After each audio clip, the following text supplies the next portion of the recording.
l'école du jeu, en partenariat avec la boutique L'Imaginaire. Au-delà de vos attentes.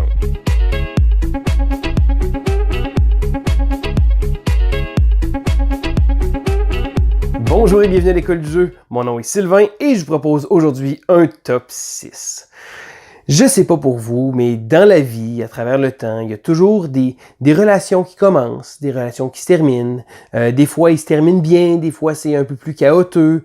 Je veux vous parler aujourd'hui de mes ex.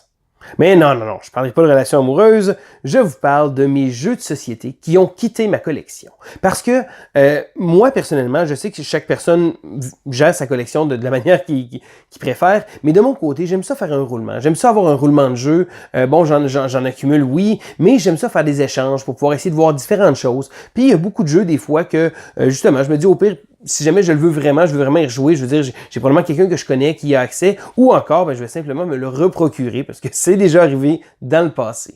Ceci dit, il y a des jeux avec lesquels j'ai fait mes adieux et que j'ai décidé de quitter, pas parce que c'est des mauvais jeux, parce que encore là, moi, souvent, quand je fais ma rotation de jeux, c'est pas des jeux qui sont mauvais parce que s'ils font partie de ma collection, automatiquement, ça veut dire que c'était des bons jeux. Donc, à la base, sinon, comme je disais, je vais souvent échanger ou vendre des jeux qui sont quand même excellents et qui ont une place très chère à mon cœur. Aujourd'hui, c'est mon top 6 de mes ex favoris.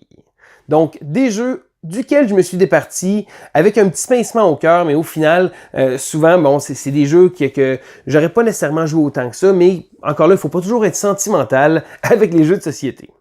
Juste un peu. Donc, on va y aller avec mon numéro 6. En 6e position, je retrouve Lord of the Ring The Card Game, donc le jeu de cartes du Seigneur des Anneaux, qui est un living card game, donc un jeu où on va pouvoir acheter constamment des nouvelles quêtes, améliorer notre deck, etc. Et bon, justement, c'est le principe des LCG. Pourquoi j'ai aimé ce jeu? Pourquoi j'aime ce jeu-là, en fait? Je dirais que, étant un ancien joueur de Magic, on retrouve dans ce jeu-là le deck construction. Donc, il va falloir construire son deck pour affronter une quête. Donc, les quêtes, il y a un mode d'histoire, on peut acheter différents scénarios, des choses comme ça, mais on va toujours faire la quête et ensuite, on va devoir reconstruire notre deck pour essayer de s'adapter pour pouvoir la réussir. Écoutez, le grand fan de statistiques en moi, j'ai joué 23 parties de ce jeu-là. C'est un jeu que j'apprécie beaucoup et je jouais principalement en solo. Bon, le jeu se joue de 1 à 2 joueurs, mais personnellement, c'était l'expérience solo. J'aime même construire un deck, essayer d'affronter un défi. Souvent, ça marchait pas à mon goût. Je devais me réajuster, je vais reconstruire un nouveau deck. Je dirais que c'est ce côté-là dans le jeu que j'appréciais beaucoup.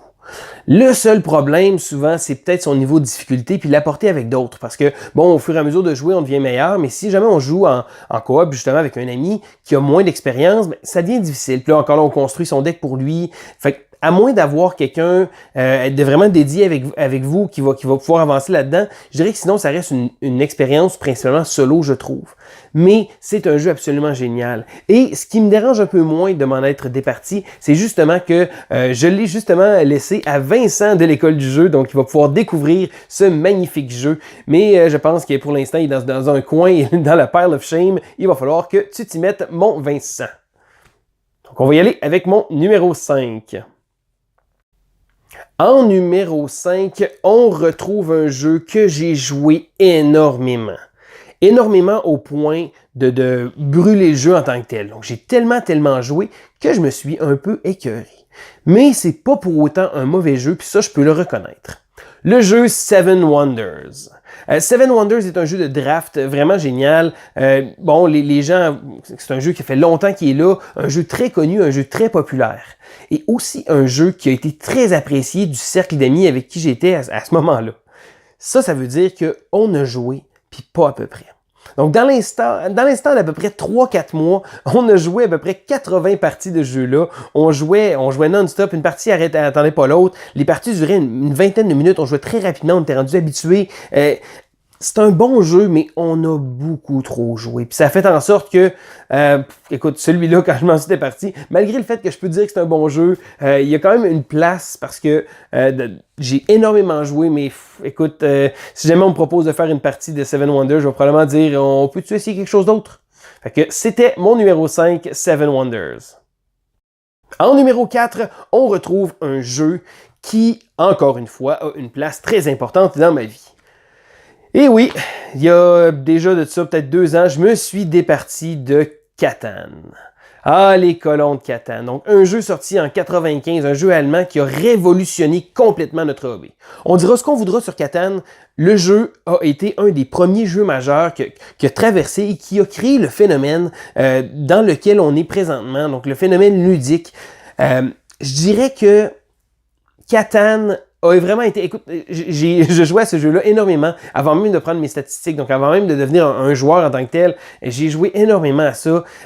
Mais malheureusement, avec le temps, bon, à un moment donné, on découvre d'autres choses. Donc, Catan c'est un classique, mais pour ma part, je pense que j'avais l'impression d'avoir fait le tour. Puis sinon, bon, on peut rajouter un paquet d'extensions et des gens qui vont me dire « Oh, mais as-tu essayé avec une telle extension ou t'aurais dû essayer une autre? » Au final, Catan reste Catan.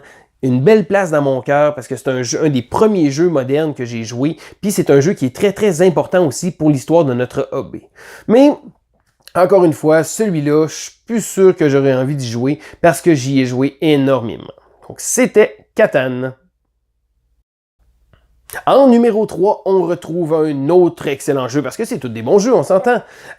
C'est une grosse boîte verte de Freedom and Freeze, et c'est le jeu Power Grid. Donc Power Grid qui est aussi connu sous le nom de Megawatt. Je sais qu'il y a eu une version française, bon, qui avait une carte du Québec et de la France.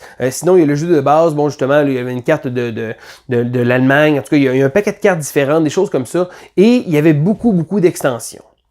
Moi, quand j'ai acquis le jeu, je peux dire que mécaniquement parlant, c'est un très bon jeu. Le jeu a vraiment un petit côté, bon, un petit côté très mathématique, on se le cachera pas. Parce que on peut calculer tout.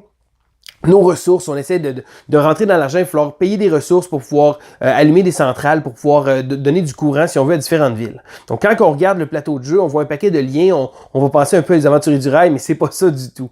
Power Grid est un jeu économique avec des enchères, mais absolument génial. Le jeu est réglé vraiment au quart de tour. C'est un bon jeu, mais encore là, c'est un jeu très mathématique, c'est un jeu très mécanique, c'est un bon jeu, mais je pense qu'avec le temps, malgré tout, j'ai moins envie de me lancer dans un jeu comme ça. Surtout, bon, comme j'explique tout le temps, le hobby, il y a des nouveaux jeux qui sortent tout le temps. Fait que malgré le fait que Power Grid est un jeu qui est très bon et qui figure quand même dans mon top 30, c'est plus un genre de jeu que j'avais envie d'aller revisiter. Mais sinon, quand même, si jamais vous ne l'avez pas essayé, c'est un excellent jeu.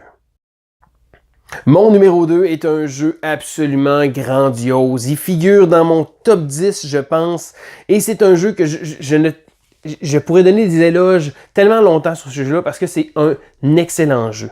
Les gens qui jouent solo vont probablement y avoir joué. C'est le meilleur jeu solo que les gens ont tout le temps joué. Puis la raison pour laquelle les gens le jouent en solo, parce que c'est très difficile à sortir à plusieurs, à moins que les autres joueurs connaissent le jeu. Et c'est un jeu qui est très long.